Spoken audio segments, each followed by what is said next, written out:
Hi everyone, and welcome to the GuideWell Insights Lounge. This is Kate Warnock sitting here with one of our favorite guests, Dr. Prakash Patel. Prakash, welcome. Thank you, Kate. So Prakash, your title is President of GuideWell Health, and you're the Chief Operating Officer for GuideWell. Correct. All right, so we're here at the Oliver Wyman Health Innovation Summit, and we are really focusing in on the themes of the consumer. So my first question for you, Prakash, is what does tailoring healthcare for the consumer look like at GuideWell? I want to underscore the critical context of your question, Kate. Fundamentally, all of us in healthcare need to scratch that. We have to deliver a consistent, outstanding customer experience. And obviously, we have some ways to go. If I were to compare and contrast what we do in healthcare and some of the challenges we have with another industry that we all touch and also struggles with delivering consistent, quality, high-performance customer experience, I'm going to compare it to all of us purchasing a car. Okay. I'll just use a couple of examples. So one is the purchase price. When we go in to buy a car, it's very difficult to ascertain what is the purchase price of the car. Is it based on MSRP, Kelley Blue Book, residual value? Is it dealer's discount? Right. And what if that same dealer would tell us that, well, the price depends on if you are driving it in town or out of town. Now, look at the analogs in healthcare. It's very difficult, nearly impossible, to know what a provider or health system's costs are. What's the price to us as a customer for services that are rendered? There's the lack of transparency, and it's very difficult to really understand what is that out-of-pocket price going to be. Moreover, we've also added from the health plan side, we have the language around in-network and out-of-network, for example, and that also complicates what's the true purchase price for a customer. One more example I'll use is that, and you can tell I just went recently and had to purchase a car, but one of the examples that I'll use is I asked my dealer, what happens if I have a problem? And what he gave me was a manual. He said, it's all in here. You're just going to look it up, and if there's a problem, you can track it, and you can do your own little logistics and figure out what the problem. That is very similar in a lot of ways what we do to our customers in healthcare. There is the lack of real patient navigation or customer navigation, a very complicated system. And even when we give benefit information, what do? We also give manuals. Maybe they're not as thick as some of what we see in other industries, for example, but they are nevertheless those kinds of things that we're doing. So we realize at GuideWell, as you know very well, Kate, that we have to do more within the customer experience journey. And this is why we're moving beyond being a health insurance company to become a health solutions company. And that really means we have to do two fundamental things very, very well. And they're very difficult. They're distinct, but we have to bridge them. One is we have to be a great managed care company. That's the only way we're going to be able to offer affordable and accessible products. We can't do that, forget the customer experience, because no one can afford our products otherwise. Right. So we have to do that. The second thing, however, is we need to become life continuum advocates for our customers. That means moving beyond the health corridor. It's including wellness and prevention. It's moving out of the provider's office to the home, to integrating the community and bringing these pieces together. And the only way we're going to be able to bridge being a great managed care company and life continuum advocates is by the hyper-personalization and hyper-localization of our services. That's how we'll be able to execute on delivering a great customer experience. And I think we're making some progress already, albeit we have a long way to go. I think we have some examples where we're doing some good things. Well, Prakash, in your leadership role, I know how passionate you are about having that hyper-local approach.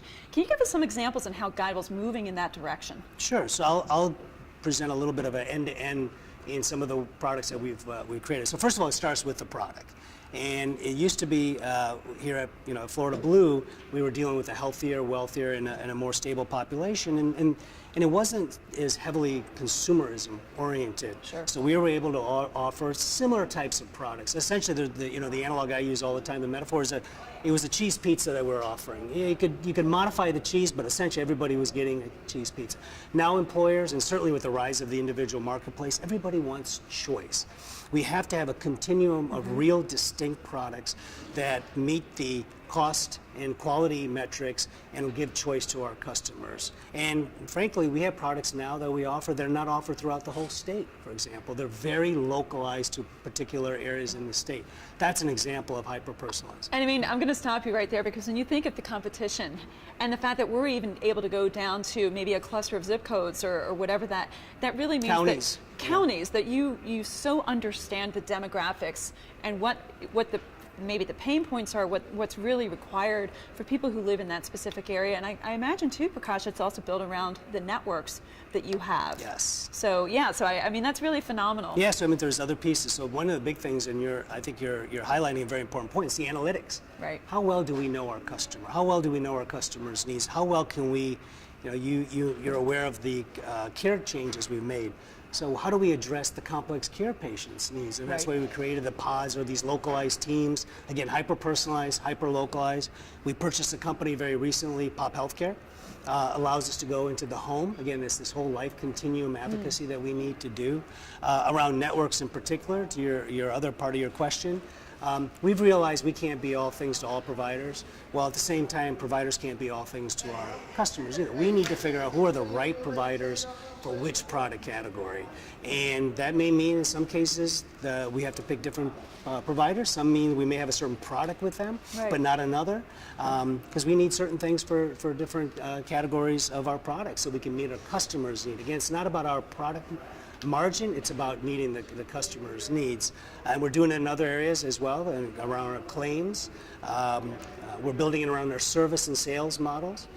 For example, on the service side, we finally have built our own customer experience team that's working across the enterprise, mapping the journeys of our customers and where are the pain points and how do we prioritize meeting the customer's need by knowing what they experience in the environment that we work in the ecosystem in healthcare, and that's made a big impact. And we're just starting to see, these are still early, but we're seeing the impact even early on, because again, I think the opportunity is so large, and the gap from where we are, really everyone in the health system and the health environment and where we need to be, there's just a lot of opportunity. Well, Prakash, another theme that's just so pronounced, and I think we're going to be hearing about so much at the summit, is really around the disruption within the industry, really even specific to care delivery. So here you are, a physician yourself, and you're the president of GuideWell Health. We have, our own care delivery systems. Can you tell us, what do you see evolving in the way care delivery is going to go, and how might things like artificial intelligence really make change? What's your opinion on that?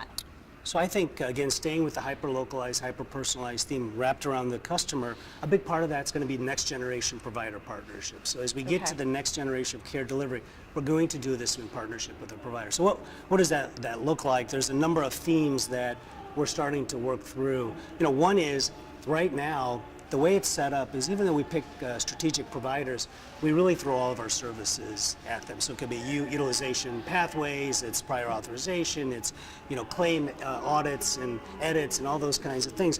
The next generation, if we're truly delivering value-based care and everybody is aligned from a provider perspective for true outcomes, upside and downside, the provider should actually be asking from us, this is what I want from you because it adds value, as opposed to us pushing it through. That's one example. The other is telemedicine, remote engagement, remote monitoring, and some of that was where AI will play a role.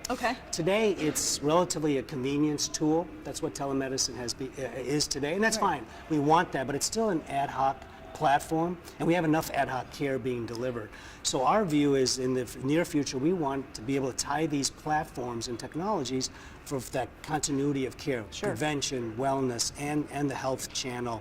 Some other examples, bundles and episodic care. These are reimbursement models that give transparency to the pricing context that I was describing earlier. It's clear what's really in a service that we're providing to our customers through our provider partners. So those are areas of opportunities. Behavioral science, you don't hear too many health solutions company or insurance related companies talking about behavioral science. Behavioral science will be a big part of what we do. Why? Because that's how we can align incentives, rewards, all of those things that happen to us from digital companies all the time. We haven't done enough of that in healthcare. We'll do it with our providers. We'll do it with our customers. And then finally, we're starting to do the digital and digitization, which are two very distinct things in my view. That's where, once we can essentially take the information we have in all these disparate areas, bring it together, put the digital platforms together. This is where we can overlay AI. We can self-service, automation, machine learning, all of those things we talk about, but again, in the context of this next generation provider partnerships. And it sounds too like you're going to be allowing those functionalities where the consumer really is looking for it. So where it makes an efficient contact point, that's probably what's going to guide where you put those applications. Absolutely. It's not going to be driven by what we want. It's going to be driven by what really will add value to the customers, driven by that partnership with providers. All right. Well, Prakash, it's always a delight to have you here in the GuideWell Insights Lounge. And so thank you for joining us. Thank you, Kate. Thanks for having me. My pleasure. This is Kate Warnock. We're going to be up with another interview. Please keep watching.